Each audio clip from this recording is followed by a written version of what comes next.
صلی علی محمد و علی آل محمد اعوذ باللہ من الشیطان الرجیم بسم اللہ الرحمن الرحیم وبالوالدین احسانا۔ یہ قرآن پاک کی ایک آیت ہے جس کا مختلف جگہوں پر اعادہ کیا گیا ہے کہ اپنے والدین سے احسان کرو۔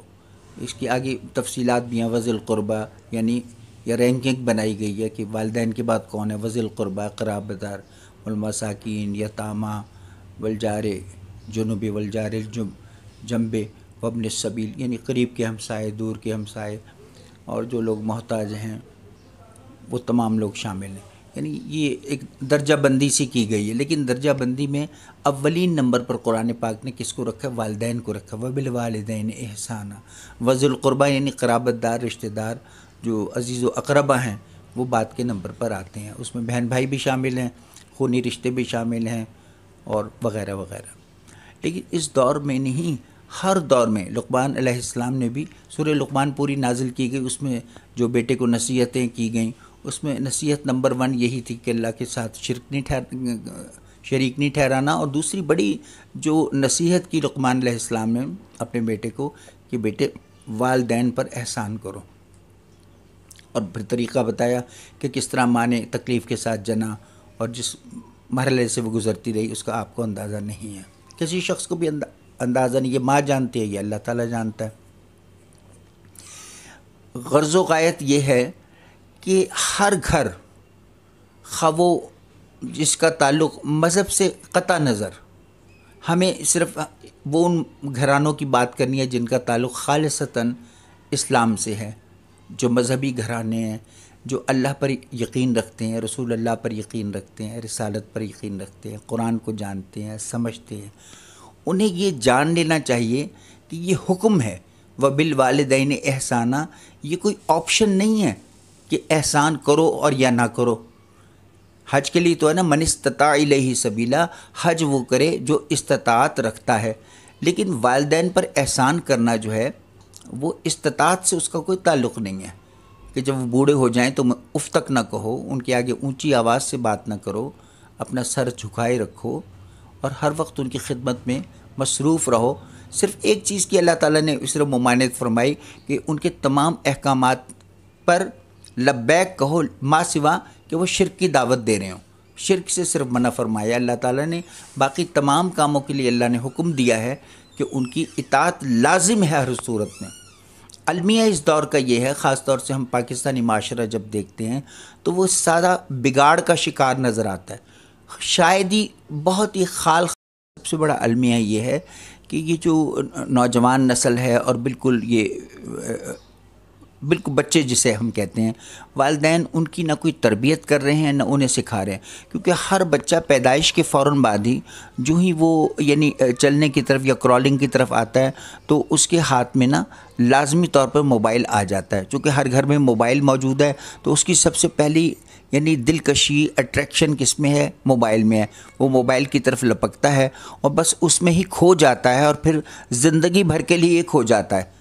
یعنی اسے یہ فرصت ہی نہیں ملتی کہ قرآن کیا ہے، دین کے احکامات کیا ہیں، بس رسمی طور پر جو اسکولوں میں پڑھا دیا گیا یا کوئی کسی قاری صاحب نے آ کے قرآن پڑھا دیا، بس اس حد تک وہ بھی نیم دلی سے پڑھ لیا، نہ اسے بعد میں دہرایا۔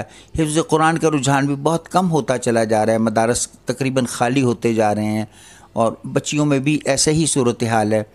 تو یعنی یہ بڑے نصیب کی بات ہے یا نصیبے کی کہ کوئی حافظ قرآن بن جائے، یہ بھی قرب قیامت کی نشانیوں میں سے ہے۔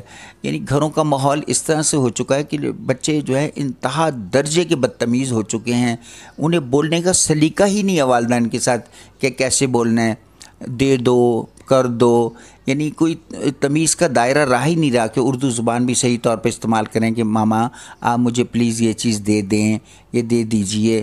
یہ والے الفاظ اب یعنی متروک الفاظ سمجھے جا رہے ہیں کہ جیسے اساطیر الاولین نہیں ہوتی کہ پرانے زمانے کی، گئے گزرے زمانے کی باتیں ہیں، کیونکہ تربیت اس طرح کی نہیں ہو رہی ہے کہ بدقسمتی سے اساتذہ بھی ایسے اسکولوں میں، سرکاری اسکولوں میں خاص طور سے ایسے نہیں ہیں کہ جو کوئی شائستگی سکھا رہے ہوں، کوئی دین کی باتیں اچھی سکھا، یا لب و لہجہ ان کا یا تلفظ درست ہو۔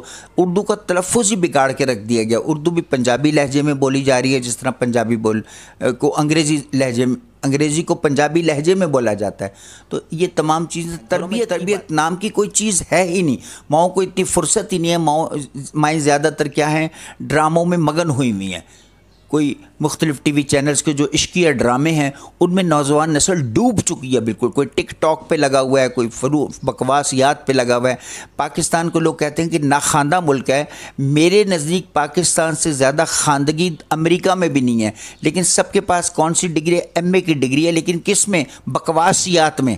بکواسیات میں ہر انسان ایم اے کر چکا ہوا ہے.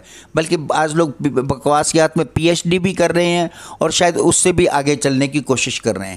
یہ بات غور فرمائیے، آپ اس کو قریبی نگاہ سے دیکھیے. یہ اعمال کا دو طریقے سے جو ہے نا اولاد نافرمان ہوتی ہے. رزق حرام سے حرام کی کمائی اولاد کو نافرمان بنا دیتی ہے. جہاں رزق حلال ہوتا ہے، لقمہ حلال جو ہوتا ہے اور سچائی ہوتی ہے، وہ اولاد کو ٹریک سے نہیں ہٹنے دیتی. جہاں بھی اعمال میں کجی آتی ہے وہیں پر اولاد بگڑتی ہوئی دکھائی دیتی ہے. تو اولاد کو ہم کیسے سمجھائیں؟ وہی جو لوگ اپنے والدین کا یعنی ادب کرتے ہیں، عام جواب اسی طرح سے دیتے ہیں، ترکی بہ ترکی، اور جس طرح سے کسی ہم عمر کو جواب دیا جاتا ہے. ماؤں سے بچے بچیاں اسی طرح مخاطب ہوتی ہیں جیسے اپنے کوئی ہم عمر کلاس میٹ سے مخاطب ہوتی ہیں، ہمسائے سے یا دوست کے ساتھ کرتی ہیں.